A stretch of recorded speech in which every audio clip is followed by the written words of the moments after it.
दोस्तों, हम सास बहू मिलके आप सबके सामने शिव जी का एक गीत गाने जा रहे हैं। अच्छा लगे तो लाइक शेयर सब्सक्राइब जरूर करिएगा।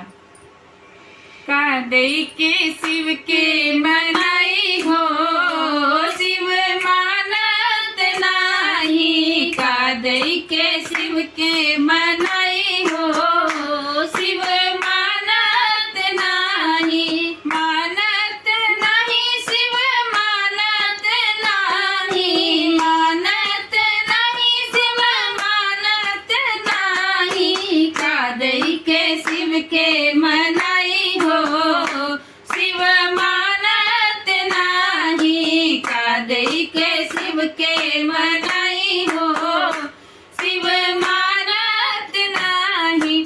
पूड़ी मिठाई शिव के मन ही न भावे। पूड़ी मिठाई शिव के मन ही न भावे। भांग धतूर कहाँ पाई हो, शिव मानत नाही। भांग धतूर कहाँ पाई हो, शिव मानत नाही। कादई के शिव के मनाई हो, शिव मानत नाही। हाथिया घोड़ा शिव के मन ही न भावे। हाथिया घोड़ा शिव के मन ही न भावे। मन ही न भावे शिव के मन ही न भावे।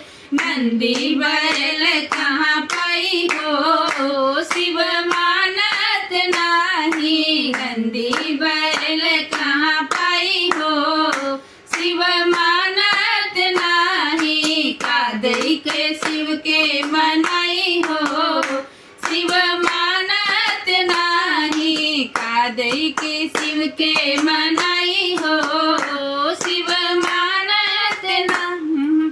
साला दो साला शिव के मन ही न भावे। साला दो साला शिव के मन ही न भावे। मन ही न भावे शिव के मन ही न भावे।